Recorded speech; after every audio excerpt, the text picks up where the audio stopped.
Dear students, myself doctor Akhilesh Kumar. आज हम practical में मानक विलयनों का बनाना, प्रिपरेशन ऑफ स्टैंडर्ड सॉल्यूशन। हम पिछली 12th क्लास में जो प्रैक्टिकल के अभ्यास कार्य किए वहाँ पे हमको डायरेक्ट टाइट्रेशंस, रेडिकल्स और फंक्शनल ग्रुप को समझाया था, पर ये नहीं बताया था कि जो विलयन है इनको कैसे बनाते हैं आप लैब में। आपको क्योंकि जो आपके विलयन है उनको बनाने का तरीका क्या है, कितनी मात्रा में आप उस क्वांटिटी लेंगे, और ऐसे विलयन जो इस काफ़ी देर तक उनकी कंसंट्रेशन में चेंज नहीं होता, उन विलयनों के बारे में भी देखेंगे जिनको आप 1-2 वीक तक काम ले सकते हो। तो वे विलयन जिनकी सांद्रता ज्ञात होती है, मानक या ज्ञात विलयन। आपका पहला ये जो दिमाग में आता है कि मानक विलयन क्या है, स्टैंडर्ड सॉल्यूशन।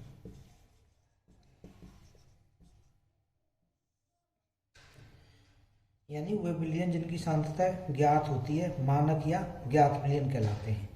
अनेक अकार्बनिक यौगिक ऐसे हैं जिनकी सांद्रता या संगठन सदैव एक सा नहीं रहते, अर्थात उनकी सांद्रता परिवर्तित हो जाती है। जिनके उदाहरण हम आप देख सकते हैं, Na2H2O3, HCl, H2SO4, HNO3 और भी हैं खूब सारे, या अमोनियम हाइड्रोक्साइड ले सकते हो, NH4OH, NaOH एक्सेट्रा। ये सारे के सारे विलयन है, इनकी क्या हो जाती है, परिवर्तित हो जाती है सांद्रता। इन मानक विलयनों को सीधे एक निश्चित मात्रा तौलकर बनाना संभव नहीं होता। जब जिनकी सांद्रता चेंज हो जाती है, उनको आप ये नहीं है कि एक फिक्स क्वांटिटी में लिया और उसको सॉल्यूट में घोल के सॉल्यूशन बना लिया। निश्चित मात्रा इनको नहीं तोल सकते। जबकि इसके विपरीत अनेक पदार्थों के संगठन सांद्रता समय के साथ क्या रहती है, अपरिवर्तित रहती है। जैसे सिल्वर नाइट्रेट है, कॉपर सल्फेट है, AgNO3 है, कॉपर सल्फेट है। इनकी क्या है, सांद्रता समय के साथ परिवर्तित नहीं होती। या ऑक्जेलिक अम्ल है आपके,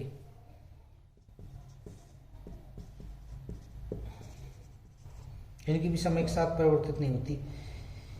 इनके मानक विलयन सीधे ही एक निश्चित मात्रा तौलकर बनाए जा सकते हैं, क्योंकि अपने को ज्ञात है उनकी, इसलिए उनको क्या कहा, स्टैंडर्ड मानक विलयन। इनके अपने को ज्ञात होने के बावजूद ये क्या करते हैं, अपना संगठन को बदल देते हैं, आर्द्रता वगैरह करके इनकी सांद्रता में क्या हो जाता है, कंसंट्रेशन में चेंज हो जाता है। इसलिए इनको आप क्या है, बनाने से पहले इनको क्या किया, मानकीकरण किया जाता है इनका। तो एक निश्चित आयतन के विलयन में विलय सॉल्यूट को निश्चित मात्रा को घोलकर मानक विलयन बनाते हैं। मानक विलयनों की सांद्रता समय के साथ अपरिवर्तित रहती है। ऐसे विलयनों को मानक या प्राइमरी स्टैंडर्ड सॉल्यूशन, किनको जो समय के साथ परिवर्तित नहीं हो, जिनकी सांद्रता ज्ञात हो, वो क्या होंगे, मानक विलयन कहलाएंगे। इन प्राथमिक मानक विलयनों के साथ अनुमापन कर द्वितीयक मानक विलयन को इसी के आधार पर, इनको जब आप स्टैंडर्ड मान के चलते हैं, जो दूसरे विलयन बनाते हैं इनके सापेक्ष में, तो वो क्या हो गए आपके द्वितीयक मानक विलयनों को बनाया जाता है। जैसे NaOH का मानक विलयन बनाने के लिए इसे प्राथमिक मानक ऑक्जेलिक अम्ल विलयन के साथ क्या कराएंगे, टाइट्रेशन कराते हैं, तथा उचित अनुपात में जल मिलाकर यथार्थ सांद्रता का NaOH का विलयन प्राप्त कर लेते हैं।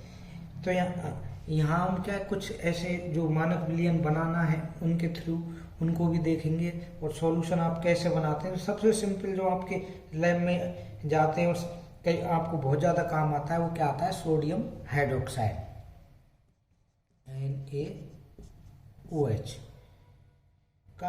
अब इसका मानक विलयन बनाना है, सोडियम हाइड्रोक्साइड का।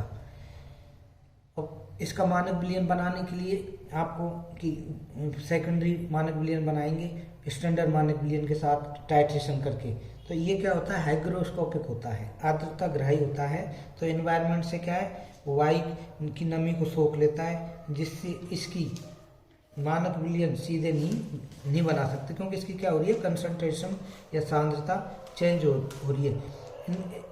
इसका मानक विलयन बनाने के लिए किसी अम्ल के मानक विलयन अर्थात ऑक्जेलिक अम्ल के साथ अनुमापन कर मानकीकरण या स्टैंडर्डाइजेशन किया जाता है। जैसे हमको माना कि 500 ml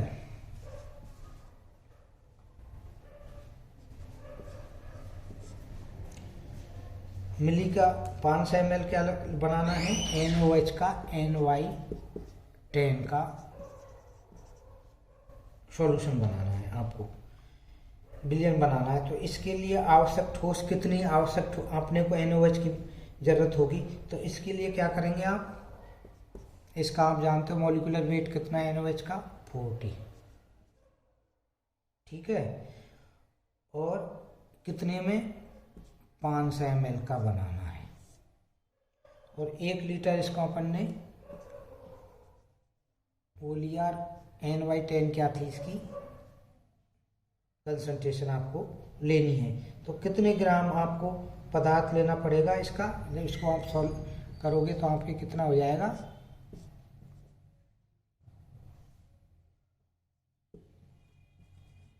ग्राम। इतनी मात्रा की जरूरत अपने को होगी, पर ये कब होगी, जब आपका ये स्टैंडर्ड मानक विलयन होता। तो इसलिए अपन इसको क्या लेंगे, 2 ग्राम से थोड़ा सा ज़्यादा लेंगे, जैसे 2.5 ग्राम ले सकते हो। इतनी इसकी 500 मिली आयतन में फ्लास्क होता है, उसमें अच्छी तरह से क्या कर लेते हैं, इसको घोल लेते हैं। अब दूसरा, जब ऑक्जेलिक अम्ल के साथ आप इसको करते हो तो ऑक्जेलिक अम्ल का भी क्या लेंगे, M/10 ऑक्जेलिक अम्ल। और इसका अनुवाद कितना है ऑक्जेलिक अम्ल का, 126, 126 इसका। और ये क्या है, प्राथमिक मानक विलयन है। तो इसको आपको बनाने के लिए वही ये मेथड 126 है, 500 ml में बनाना है तो 500 और 1 लीटर के उस पर करते हैं, M/10 है। तो इसकी कितनी मात्रा की आवश्यकता हो गई, कितनी हो गई, तो आपके ये 2, तो अपने को कितनी क्वांटिटी में चाहिएगा ये, जब आप सॉल्व करेंगे तो 6.3 ग्राम। अब इसको अपने को ज़्यादा लेने की आवश्यकता नहीं है, एक्यूरेट नापना है अपने को, इसको इतना ही तोलना है, क्योंकि ये क्या है, मानक विलयन है, स्टैंडर्ड है, इनकी कंसंट्रेशन चेंज नहीं होती है। तो 6.3 ग्राम क्या लेंगे आप, ऑक्जेलिक एसिड लेंगे।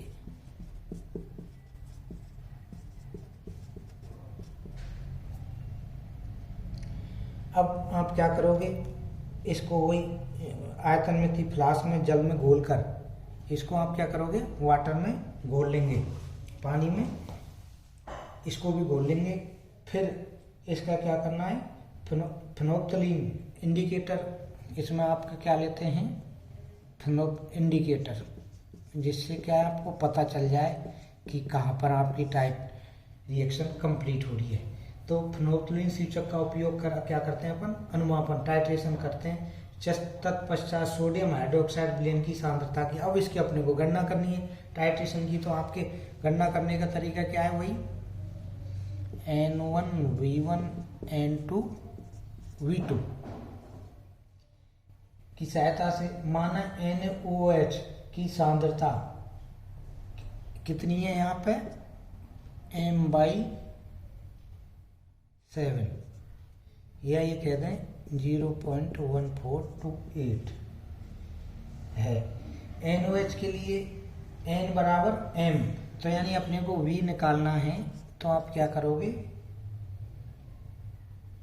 M वही M/10 का था रखा था आपने, 500 का आपको बनाना है ml का, और इसकी क्या मान लिया अपन अभी कंसंट्रेशन 1.428 M। तो आपके कितने आ गया, लगभग 370.15 ml। इतने आपने को लेना पड़ेगा। अब चूंकि ब्यूरेट से 3 से 70.14 मिली NaOH विलयन को लेकर इसको किस में कर लेंगे, 500 ml में। किस में कर लेंगे इसको अपन, 500 ml आयतन मिति फ्लास्क लेंगे, उसमें अपन इसको क्या कर लेंगे, डाइल्यूट कर लेंगे। तो जो NaOH का विलयन हुआ वो क्या हुआ, सेकेंडरी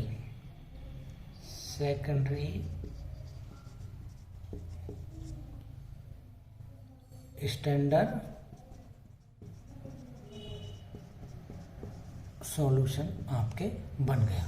तो किसी का भी, आपको अभी अपन ने N/10 लिया, आप इसको NY2 भी कर सकते हो, NY, जितनी अपने को लैब में आवश्यकता होती है। तो हमको खुद को पता होना चाहिए कि कैसे सॉल्यूशन को आप बनाओगे, और ऑक्जेलिक एसिड से आप क्या करोगे, इसको स्टैंडर्डाइज करना होता है। और आपके इंडिकेटर, फिनोक्सिलीन इंडिकेटर इसमें काम में लेते हैं, जिससे अपने को पता चल जाएगा कि रिएक्शन कहाँ पर कंप्लीट होती है। जो कलर चेंज हो जाएगा वहीं आप क्या होगा, इसको डालना बंद कर दोगे, किसमें से, ब्यूरेट में से। दूसरा, आप एक एग्जाम्पल और देख सकते हो जिससे समझ में आसानी से आ जाए। क्योंकि आपको लैब में क्या होता है, जैसे जैसे आप क्लास में, बड़ी क्लास में जाते हैं, तो आपको खुद को पता होना चाहिए कि कैसे आप मानकीकरण कैसे करते हैं, कैसे सॉल्यूशन आप बनाओगे। क्योंकि बड़ी क्लास में होते, तो खुद को एक उदाहरण आप और ले सकते हो इसमें, NH4OH का मानक विलयन बनाना।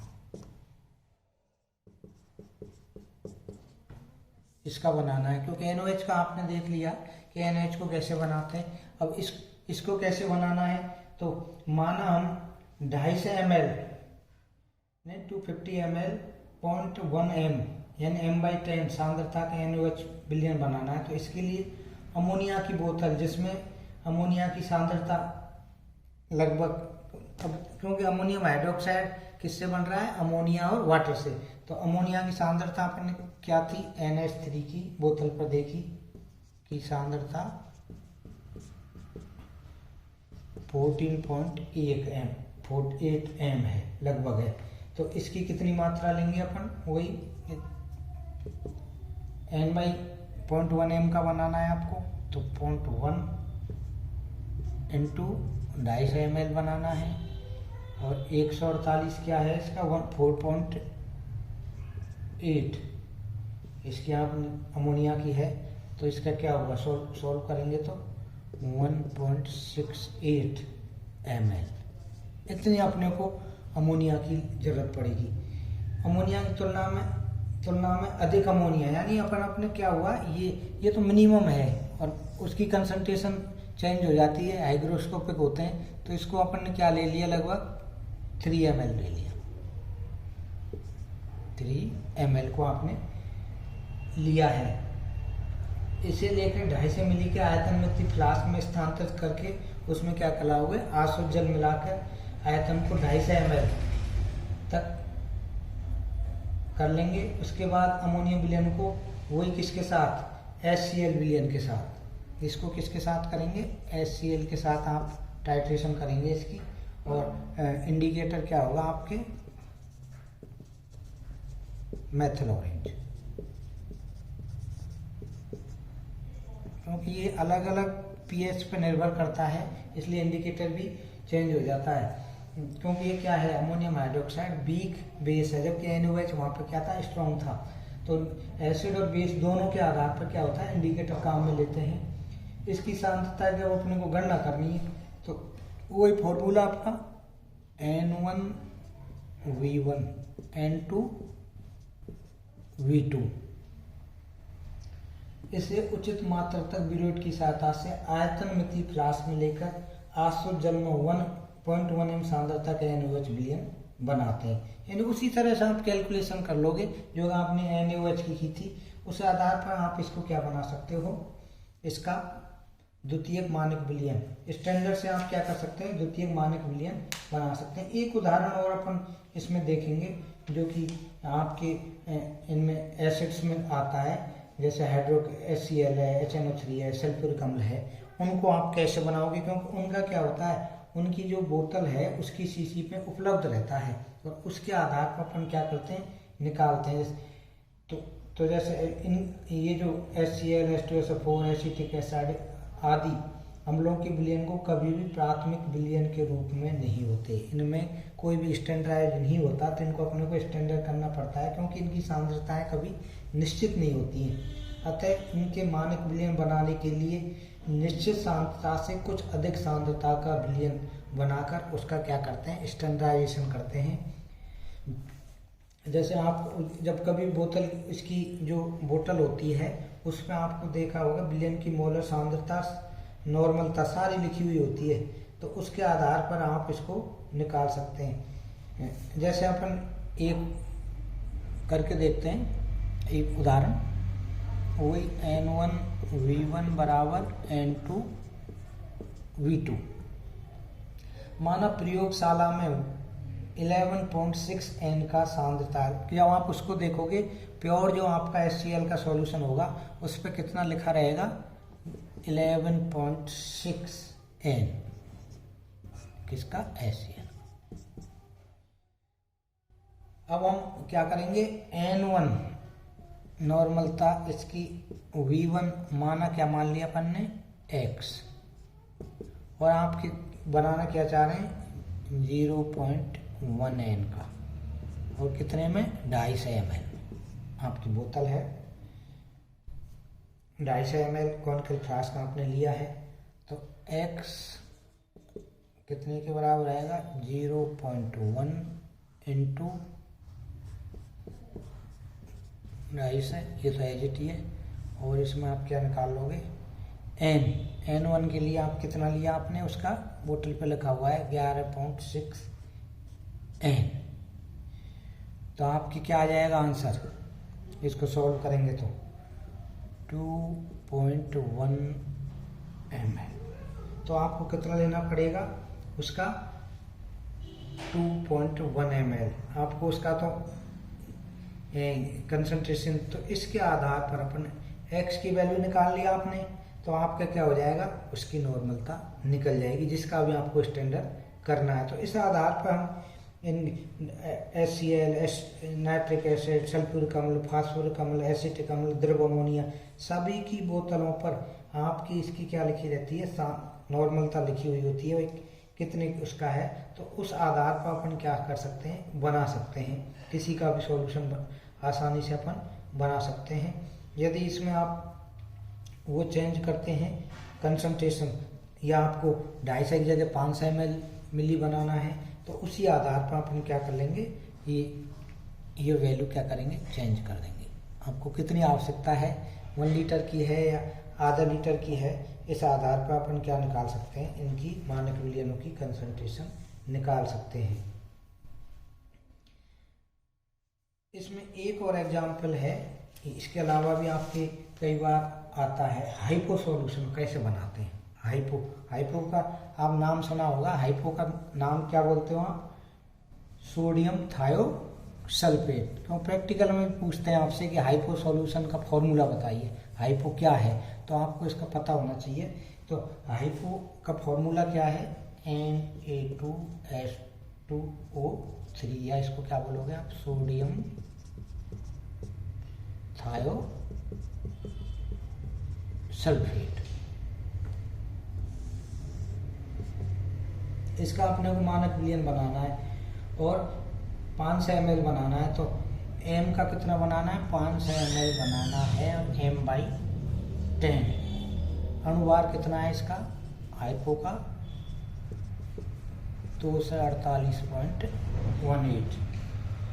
तो आपको वही 248.18 इंटू 500 ml अपॉन 1000, और आपकी क्या है, m/10 यानी 0.1। तो इसको कैलकुलेट करेंगे तो कितना आएगा, 12.409 ग्राम।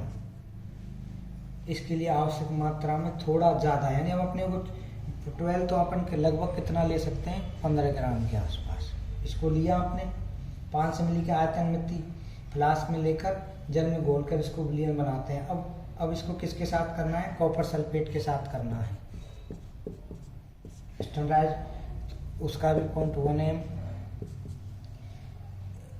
विलयन बनाकर उसके साथ अनुमापित करना है, यानी आयोडोमितीय अनुमापन। इसमें क्या है, आयोडोमितीय अनुमापन है तो इसमें स्टार्च सूचक के साथ काम लेते हैं। हाइपो की सही सांद्रता n की गणना करते हैं। इसके लिए आप क्या करोगे, 0.1 m का हाइपो बनाने के लिए आवश्यक मात्रा x मिली की गणना करनी है। वही फॉर्मूला n1 v1 और n2 v2।